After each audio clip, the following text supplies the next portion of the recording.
Are you afraid of the dark? Have you ever felt, heard, or seen things that aren't there? Paranormal activity, stalking spirits, past lives, portals into the unknown, and more. Take a journey into the shadows with your hosts, Regina and Teresa, as they discuss all things paranormal. Regina Stewart is a psychic medium who has been interested in the paranormal ever since the age of 7, when she realized she could communicate with people who were no longer amongst the living. Teresa McLean is a spiritually gifted psychic who at the age of 3 had a near-death out-of-body experience, which resulted in her being stalked her entire life by a hitchhiking entity. Teresa knows how it truly feels to be haunted. This isn't a show for the easily offended or faint-hearted. Now, follow me as Teresa and Regina take us into the shadows. Hi, everybody, and welcome to Into the Shadows with Regina and Teresa. I'm Regina, and I'm your host this evening, and Teresa will be joining us here in just a little bit. We have a pretty cool show tonight for you. We're going to have Daley Catherine on. She's the founder and the queen of the Vampire Court of Austin, Texas. And we're going to discuss all things that have to do with vampirism and the lifestyle that they lead. To me, it's a very intriguing and different thing, and that's what we want to bring to the show for all of our listeners is, learning about different things in the paranormal, in which, paranormal is just anything that is not in the norm. So I would say that this is kind of under that, and so anyway, so we're going to talk with her in a little bit. Okay, well, I'm going to add Daley on. Hi, Daley. How are you? You're on air with us. Hi. How's it going? Oh, we're good. We're excited to talk to you. Now we're probably going to bombard you with tons of questions because we're so interested in your lifestyle. So that sounds wonderful. So anyway, yeah. So, I asked you ahead of time if there was anything that you didn't want to talk about. And you didn't really respond to that. So I guess you're I'm pretty much an open book. Okay. All right. Well, Teresa will come on a little bit and ask you a few questions, but I'm going to start out and just kind of dive right in. And sounds great. And kind of and for everybody, we've been kind of talking about you in the first segment and stuff. But you are the founder and the queen of the Vampire Court of Austin, and that is correct. We just, I guess, kind of tell us how you got involved there. How did you realize that was the lifestyle for you? Well, first of all, let me just kind of explain a little bit. Being a vampire is not considered a lifestyle, very much like being gay is not considered a lifestyle. It's not a choice that you make with your life. It's something that you're born with. Now, there is a vampire lifestyle that one can adopt just because, it, showcases who they are more or just because they like the lifestyle. But they're two very different things. I am a born and awakened vampire, and I also adopt the vampire lifestyle as well. Okay, and so this is pretty much all you've known. It's who you are. Correct. And okay, and so that kind of leads into my second question, which is do you consider your lifestyle or who you are to be eccentric, or is it is it normal to you, or how does that, well, how does that play? I awakened when I was 15 years old, and I'm now 28 years old. So I've been, when I first awakened, it was very strange for me. It wasn't something that, I was expecting, to happen. It wasn't something that I even knew existed before I did a lot of research on it. And it was definitely difficult because, you're a teenager, you're already going through all this stuff anyway. And then to have that kind of thrown on top is definitely more of a difficulty than just the regular puberty that people go through. But nowadays, it's very normal for me. It's, just a part of who I am. It's not something that I look at as strange anymore. And, I surround myself with, other vampires or other open-minded people who have known me for that time, and they don't see it as strange or odd anymore. That's just who I am. And do you what is like the modern, I don't know if that's the right way to say it or not, kind of the modern day vampire? So like a different? Definition, like a good definition? Right. Uh-huh. Yeah. So the definition of a vampire, simply put, there's a lot of other things, aspects that go into it, but the simple general definition is someone who requires an outside source of energy, human energy, to maintain their own health and well-being. So this person, for whatever reason, is unable to maintain their own energy and their own health simply by regular means, as a regular person would, by eating, drinking, sleeping, whatever. We have to actually take energy from another person to keep ourselves healthy. Okay. And so with that being said, are there people who volunteer to give you energy, or is that something you have to ask someone for permission to do that? Yes. Or are there certain people that you go to? Yes, our court's main rule is to never feed without consent. So we do have donors within the community that, offer that up.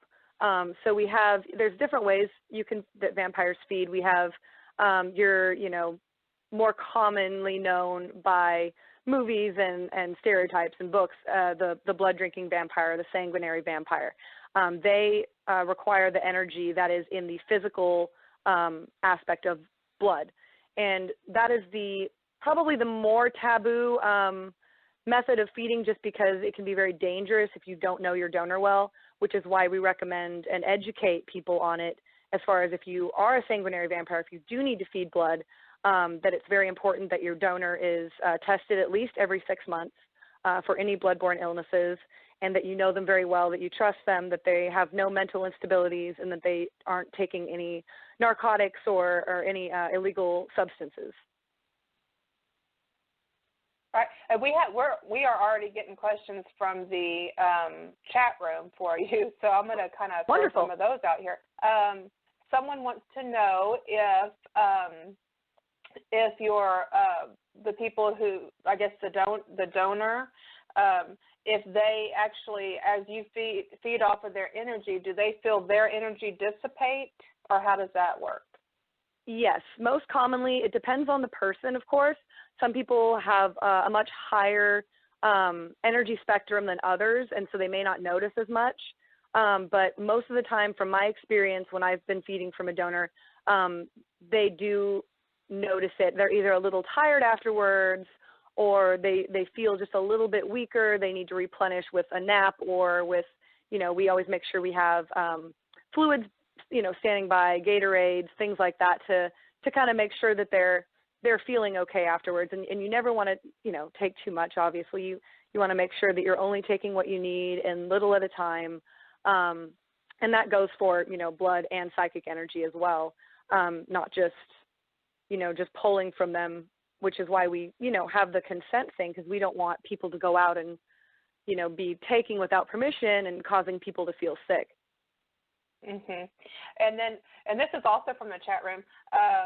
He says, I see the benefit for the vampire, but is there a benefit for the donor, or is there an upside for them, or is it just something that they volunteer for?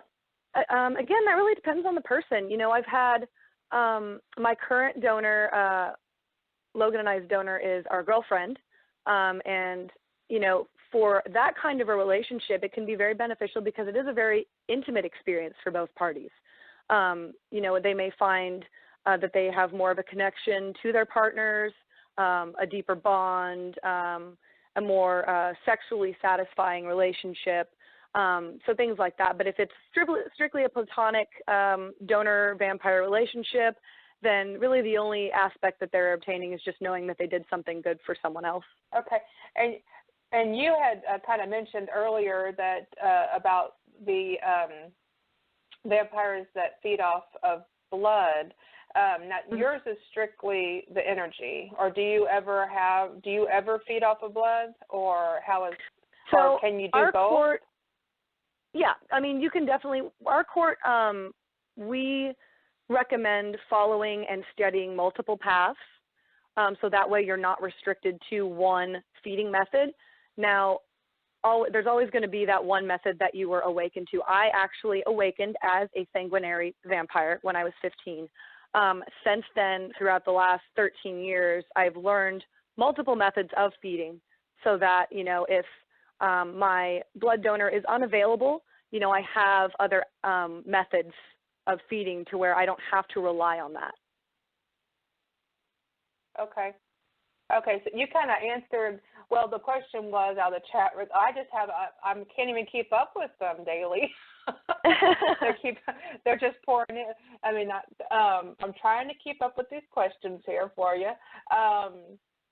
So you kind of answered that question. It said, had she ever tried blood? And was somebody's question. And then, I'm sorry, I'm just trying to keep up with this. And then somebody else asked, so we kind of know how you have your donor because it's y'all's girlfriend, but how do most people pick their donor? Is it just like friends, acquaintances, or do they have to actually, recruit? Somebody said, do they recruit their, people to do this for the feeding? It really depends on where the person's located, what their relationships are like. It also depends on what type of energy they're, trying to feed from. Obviously, blood donors are going to be harder to come by just because of safety issues and because, it's a little bit more of a taboo aspect for a lot of people. But, a lot of vampires have to, sadly have to learn to feed from different methods because it's so hard to find a blood donor. But a lot of vampire communities, like if you're part of a vampire community, a lot of times what they'll do is they'll try to, like you said, recruit donors that are tested every 6 months and, are of sound mind and are able to consent to being a donor. So that's really what's really great about community groups is that you can kind of support each other and help each other. But I've seen Craigslist ads of vampires looking for donors before, which is definitely not recommended. Anybody can contact you from Craigslist. But, it's all about networking and being honest with your friends and family. And I think that's really the best way to find people to help you out. Well, and I suppose that's the good thing about having a community like you do with the court is that it becomes like a family to you. Very much so. We definitely, that's really our mission is to offer a safe haven and family environment for all of Austin's vampires. And somebody had asked, is feeding like kind of like how Wiccas practice that where sex enhances the experience? Again, it's different for everybody, but I know that a lot of vampires do equate feeding to being kind of a sexual experience, especially vampires that feed primarily sexually. We do have vampires that prefer to feed or only are able to feed from arousal or from sexual acts. And in that way, it can be very enhanced. For me, we never recommend feeding from another vampire that's kind of like pouring water from one cup that has a hole in it into another cup that has a hole in it. It doesn't really add any benefits other than, an intimacy aspect. So I have in the past fed during sex from my partner just, as an intimacy aspect. But as far as equating it to Wicca, I'm not 100% certain with that, only because I'm not Wiccan. I don't have a lot of experience with that. Our high priestess here in Austin, her name is Araceli. She's our court sorceress. She's actually Wiccan. She recently was on True Life. They did our second episode on our court, and they interviewed her as being a Wiccan vampire. So it was a really cool episode. If you haven't checked it out, it's True Life, I'm a Witch. You can find that online. It's a really cool aspect, mixing the Wiccan faith with being a vampire. Yeah, I'll have to check that out. If you would, send me a link for that. Certainly. I can send you both links because they've done, obviously, episodes twice on both of us, or on our court. So. Cool. And and you were talking about your girlfriend earlier. So now and her name's Ashley, right? Because I kind of follow, follow you and stuff on Facebook and everything. But she's a part of the court, or does she not? She is not technically. Yeah, she's not technically part of the court yet. She has submitted an application. Even though she's our girlfriend, she still has to go through the process of applying to the court. And she has currently, her application has been accepted, and she's moved on to the interview process. So if she goes through the interview process and the entire council of the Vampire Court approves, then she will be a member of the court. Oh, neat. And so now, for everybody that doesn't know, you and your fiance Logan are getting married soon, and then so y'all. Ashley is both of your girlfriends.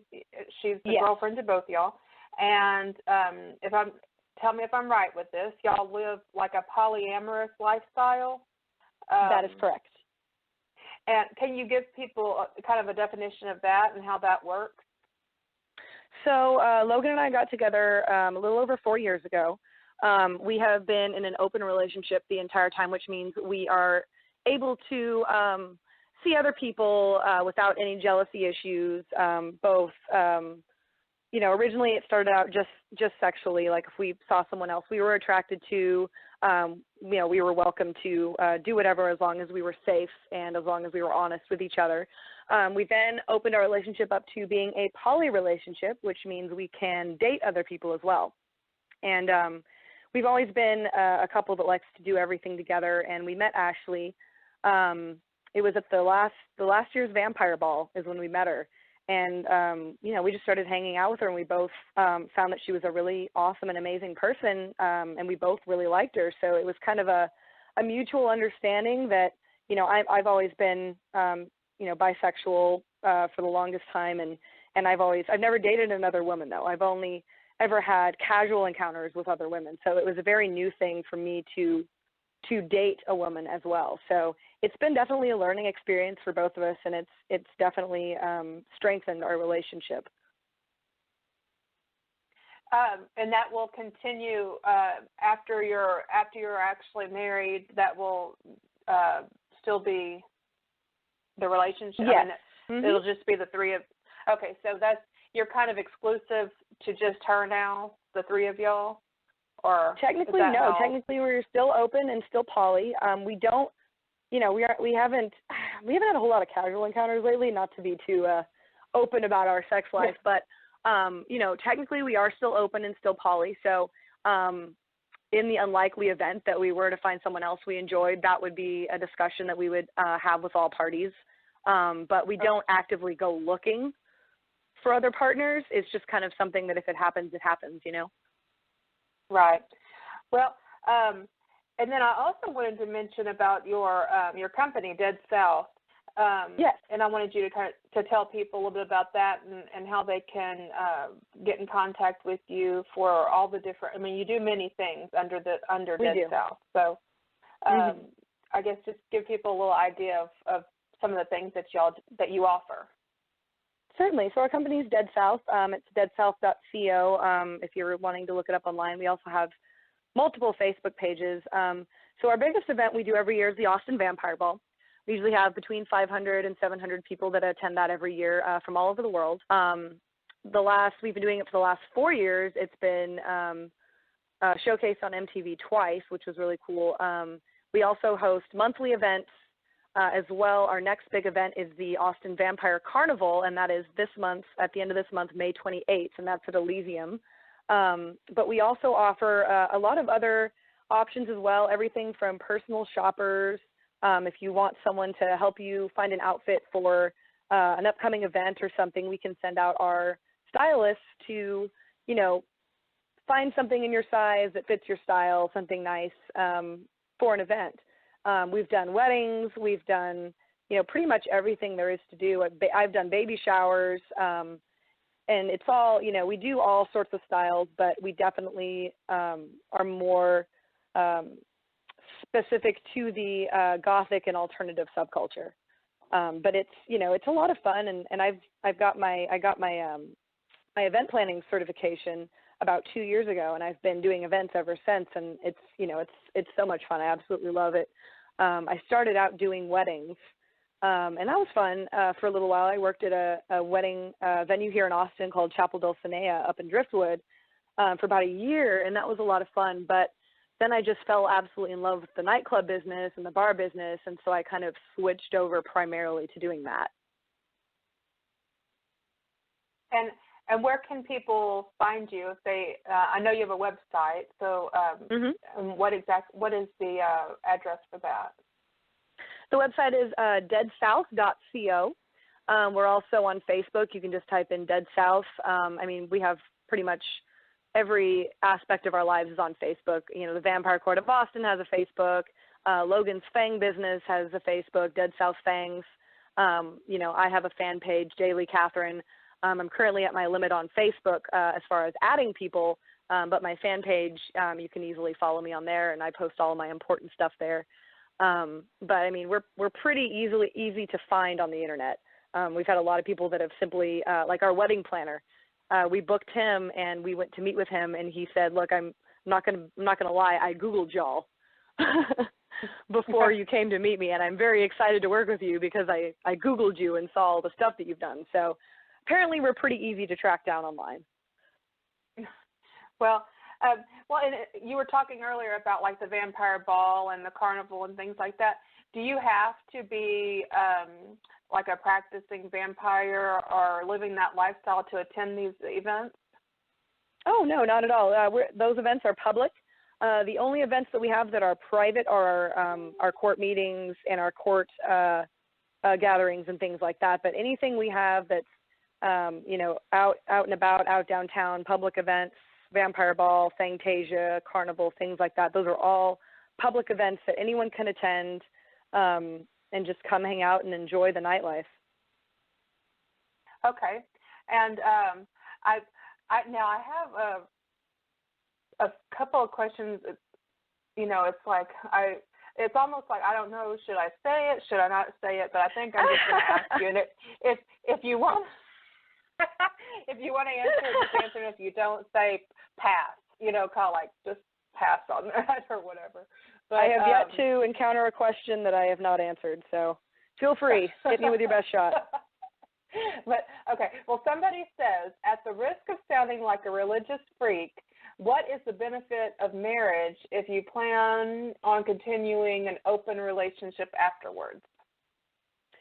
Well, I've actually had this question before, so that is actually not a strange question for me.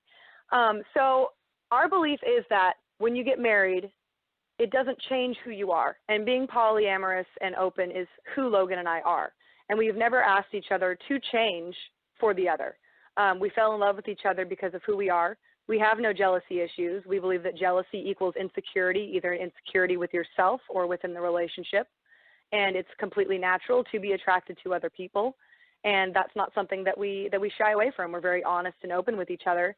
And for us, marriage is a very exciting step for us. You know, we've been very in love for 4 years. We consider each other our twin flames, the other half of each other.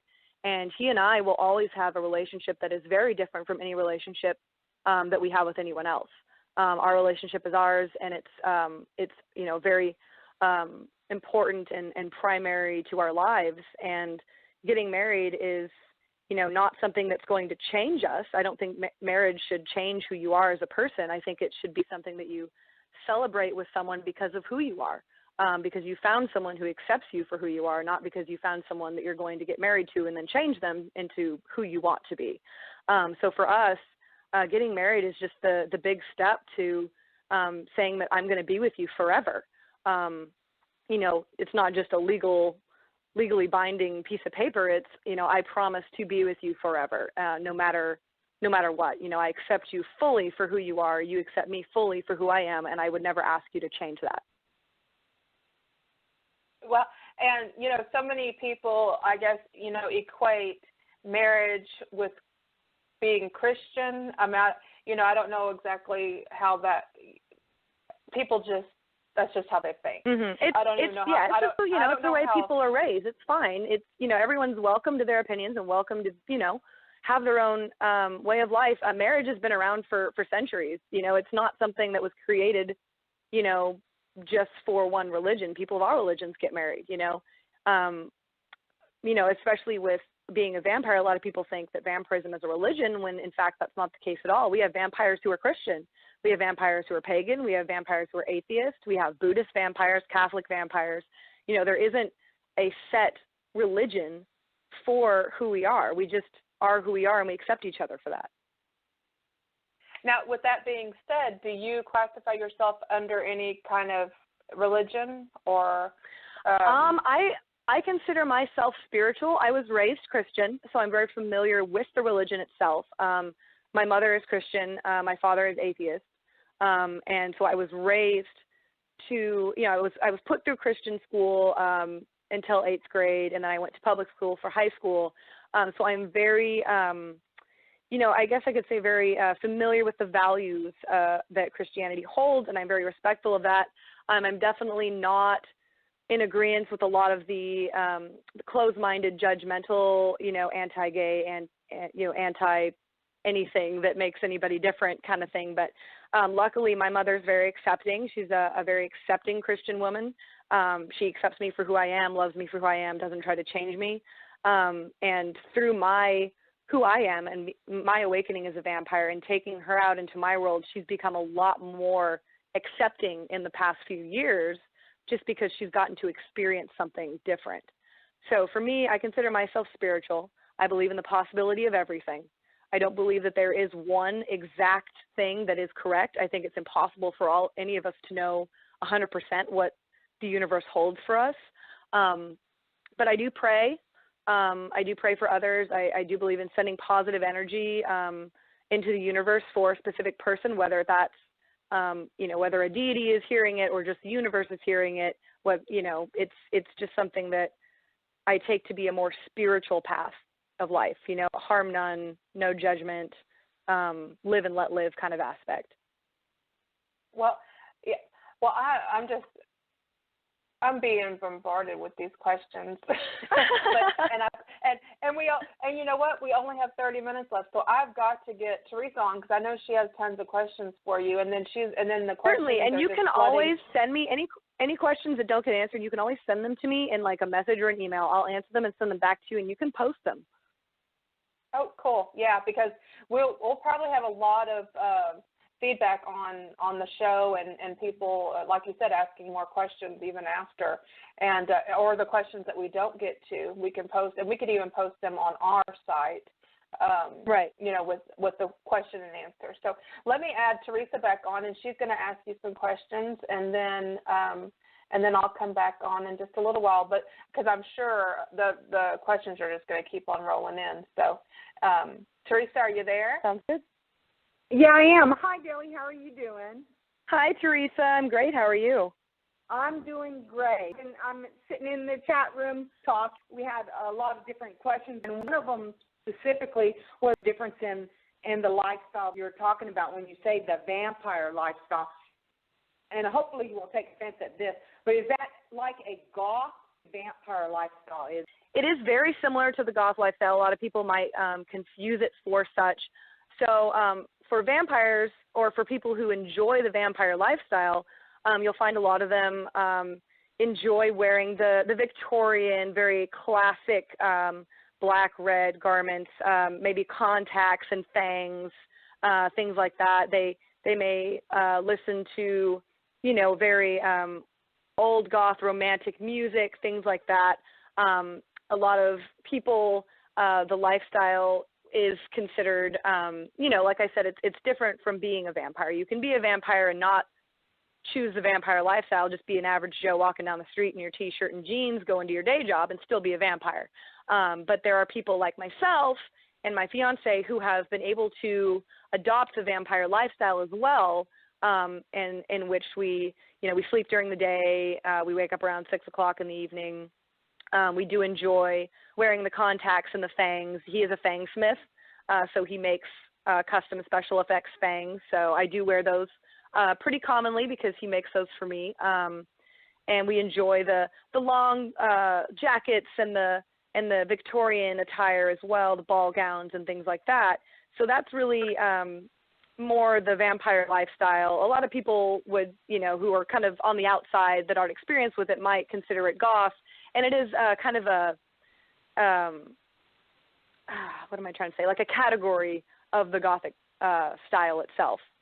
So, I guess you could consider it goth, but vampire lifestyle is a little bit more flashy, I would say. As you're describing it to me, it's kind of like what we saw in Anne Rice's. Anne Rice, we were lucky enough to be able to meet her last October. She's a very, very cool woman.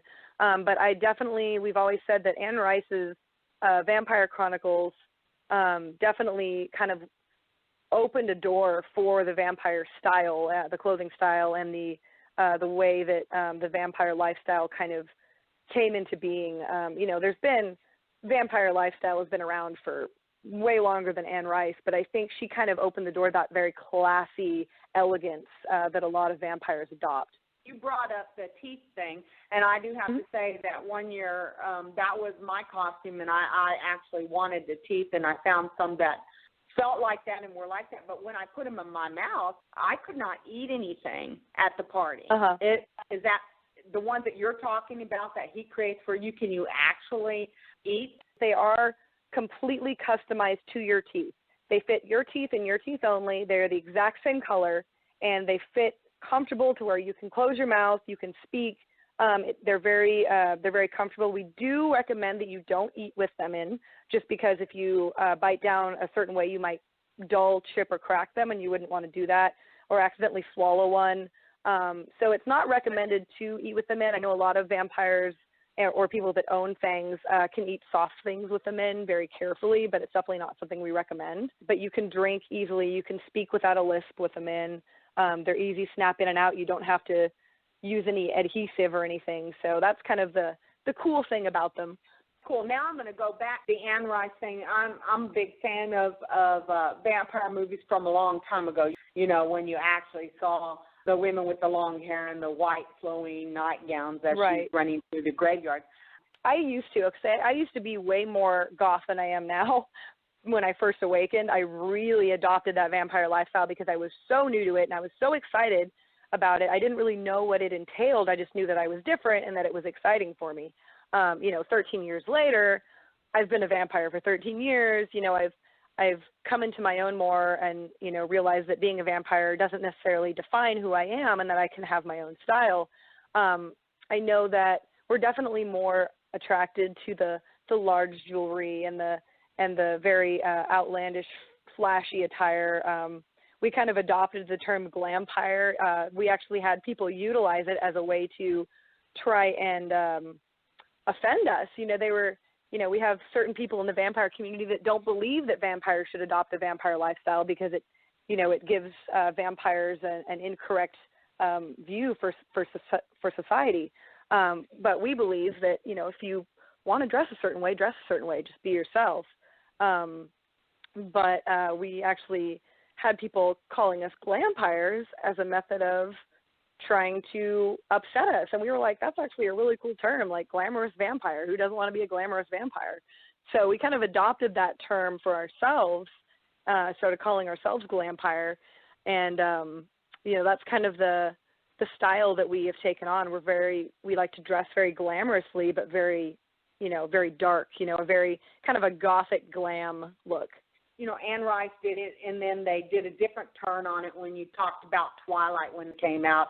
and they took it in a whole modern direct instead of making it goth. But I did have another question. When we talk about religious concepts and how people view life and how, the world is brought up to believe certain religious beliefs, do the vampires have, like, their own kind of books they follow or their own kind of guidelines? So do y'all have, like, something that's secret that's written for y'all and y'all only? Honestly, no. There are different communities that do put out certain pieces of literature, but they're all available for anyone to purchase. We have an amazing author. She's actually the lady who is doing who's officiating our wedding. Her name's Michelle Belanger. She is the foremost vampire author of real vampirism. She's written some amazing books. I recommend them to anybody who is interested in learning more about real vampires. My absolute favorite, the one that I recommend to people who just want to learn about vampires or vampires that are newly awakened and want to learn about themselves, it's called Vampires in Their Own Words, and it's by Michelle Belanger. It's spelled Bellinger, like Beloanger. And you can find it easily on Amazon. And essentially what the book entails is it's her educational aspect of vampirism, as well as a bunch of different vampires from around the world who have put in their 2 cents. So being a vampire is very different for every person. Every person's different. Being a vampire has nothing to do with religion. It's not a religion in itself.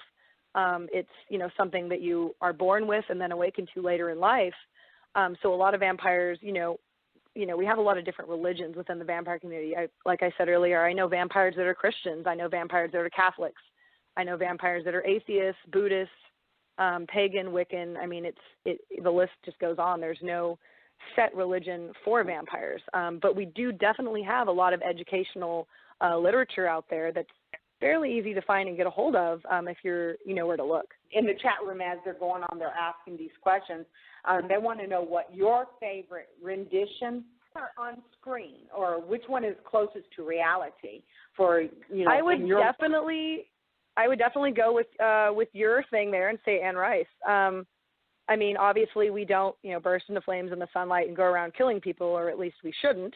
But as far as the visuals are concerned, I think that Anne Rice adopted that very well, the very classic, very glamorous style of the vampire is definitely my favorite, in all honesty. Seduction is part of the big play on Anne Rice anyway, how they're very seductive, both the males and the females. You know what I mean? It's a sexy look. Sexuality of the vampire honestly really comes from the danger aspect, the predatory aspect that every person has within themselves, and that vampires kind of bring out for them.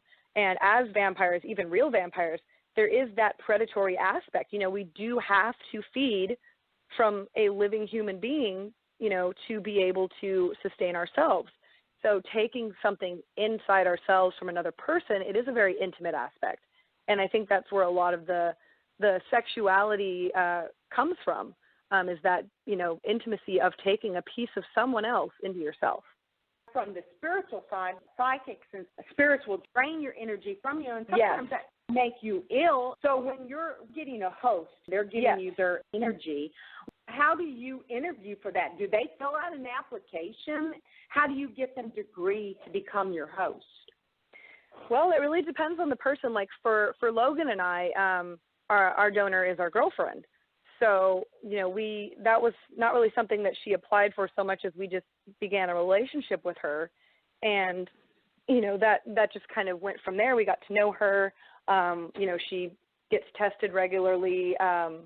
So it's, it was since it's a very intimate procedure, it's something that, we tend to only go towards with someone that we know very well and that we're very comfortable with. Now, we do have applications in our court for donors and black swans, as we call them, or vampire supporters. People can fill those out if they're interested in helping us in any way, not just being a donor, but helping us with any of our charity work or any of our community outreach programs, anything like that. But our donors do have to fill out an application. They also have to, if they're planning on donating in a sanguinary aspect or a blood way, then they have to provide us with their medical records, any sort of blood test they've gotten within the last 6 months. So it's all very, we make sure everybody is safe and everyone is sane and able to consent to whatever energy field that they're wanting to donate. Because you're taking from her energy. Correct. The first part of my question would be, how does she re-energize? And then the second part of my question is there some kind of stipulation or punishment to those who drain energy from somebody without their permission? Okay, cool. Those are good questions. First question, well, human beings in general, the difference between, we use different terms. A lot of people use mundane. A lot of people use human. A non-vampire individual, they're more easily able to replenish their energy with a good meal or a nap or something like that. With vampires, we have to feed to replenish our energy. We have, for whatever reason, are unable to replenish ourselves, keep ourselves healthy with our own energy. So we have to take from other people to keep ourselves healthy. With Ashley, we are very careful with how much we take. We don't take too much. We feed from her maybe every 2 weeks to every month, once a month. So it's not, it's not an everyday thing. We make sure that she has had plenty of rest, that she's in a emotionally good place, that she hasn't had, a bad day or anything like that, and that she's eaten and had plenty of water recently. So a lot of health aspects go into it as well to make sure that the donor stays healthy. And then you said the second question was, people feeding without consent. So within our court, it is our number one rule that no member of the Vampire Court of Austin may feed without consent. Anyone who does feed without consent is subject to the council and the court's ruling, which could, be anything from a probationary period to all the way up to being excommunicated, which means that no one in the court would be able to contact them anymore. They would have no connection with anyone in the court. They would not be able to speak to anyone in the court. They would be removed from any of the events we host, any of the public or private events. So they essentially, the term we utilize is a ghost without a voice. So banishment, total banishment. Exactly. Okay. If it was an accident, some vampires, when they first awaken, they have a hard time controlling, how they feed or who they're feeding from. That we would be a little bit more lenient about if they were just learning, and we would help them understand themselves a little better. But if it was done purposefully to be an attack and to be damaging to someone, then that would definitely be cause for excommunication. You have people that do bad things, and then you have good. So I'm sure that you've come across that. So I want to thank you so much for answering my questions and being so open. Oh, you're very welcome. Thank you. And it's great getting to know you. Well, Daley, I was just wanting people to get an idea of where they can they go on Dead South and find all the events for like the ball and the carnival and all those types of things? Or is that all listed on there, or where do they need to go? The website, out? Yes. They can find any of the information there. They can also find, if they go to our Facebook page, the Vampire Court of Austin, any court-hosted events that we throw, including the carnival, the ball, Fangtasia. We are going to start up again here in the summer, which is our every week event. We do a weekly event called Fangtasia. It's modeled after the club in True Blood. Those will all be posted on the court page as well. So they're pretty easy to find. I also usually post them on my fan page as well. They can just look up Daley Catherine and find those there as well. And we're very welcoming. We love to have people out, meet new people. We love to answer questions and just enjoy, have a good time meeting new people. Now, I did have a question about, I know there is, or I guess how much are they related as far as, I have some friends that are like a member of groups in Austin that are like, they're with like witches. And do you kind of associate with them, or is that two separate things, two separate lifestyles, or is that something that's kind of, y'all have some similarities? I feel like I'm not the best person to answer that question, but I do know that we do have Wiccans and practicing witches in our court. Some of them are vampires, some of them are not. And our court sorceress is actually just received her high priestess in Wiccan, and she has her own coven of witches. It's completely separate from the VCA itself. She just is a high priestess who teaches the Wiccan faith and how to practice witchcraft in a safe and helpful way. So I guess to answer your question, it is separate, but we do accept and are open to anyone from any faith, any practice. We've had witches in our court since the very beginning 4 years ago. And so kind of what you were saying is not everyone that is in the vampire court is an actual vampire leading that lifestyle? Correct. Okay. So we have people like, sorry, go ahead. No, I was just going to say, what determines whether they can get into the court or not based on that, based on the fact that they don't, they're not all living that lifestyle? So essentially the way we do our court is if you want to apply to join the court, we have 3 application processes. One is for vampires. One is for otherkin, which is a whole other, I'm sure you're very familiar with, fae, like fairykin. We have therians, people who identify with spirit animals, things like that. Witches, that would all be considered an otherkin application. We also have black swans or supporters, which are just people that want to either support vampires or be donors or, just learn more about vampirism.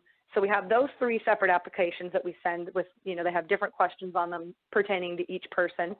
And they fill those out, send those back to us. The council then deliberates and goes over each application, decides if they pass, if they seem like they are sane individuals. We get, every now and then we'll get an application that says, I'm a 5,000-year-old vampire and I flew in from Romania and I can shapeshift into a dragon. You get those people every now and then. So an application like that we would obviously decline. But if we get someone that seems like they know their stuff, they're very secure with who they are, very interested in being educated and learning more, then they will, pass the application process and be moved into the new bloods category, which we call it. At that point, they attend an interview with the council where we will get to know them in person, ask them a few questions, see how they answer, how they respond, kind of get a feel for their energy. And if they pass that, they become a member of the court. Okay. And I have a question from the chat room. It's a little different, but the whole thing's different. It's fine. Well, it is different, but it's, I don't know. I hate to say that it's more normal than most people think, most of what they perceive at first, Yeah. But as far as the lifestyle and stuff, it's not, you know what I'm saying, I'm sure. Yeah. But this is just, it says, but let's see. I'm just going to read from the top. Most people don't believe in vampires, but obviously there are vampires because y'all are chatting with one. Let's see. So it's obvious they exist. Witches also exist. What about werewolves? Does she have the knowledge of any other dark creatures that most people don't believe in that are actually true? Yes, actually, that's one of the things we were just discussing as far as different people that are in our court. So, we could go on for hours and hours about different aspects of different beings and different things that are out there.